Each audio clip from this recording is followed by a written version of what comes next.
نبی صلی اللہ علیہ وآلہ وسلم اپنے پروردگار کا نام لے کر پڑھو جس نے تمام کائنات کو پیدا کیا، جس نے انسان کو خون کی پھٹکی سے بنایا۔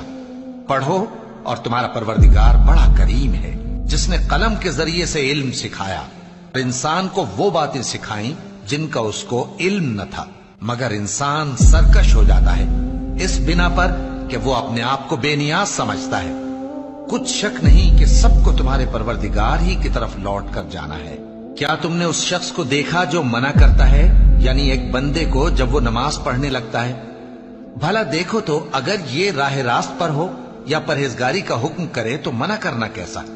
تو اس کا انجام کیا ہوگا؟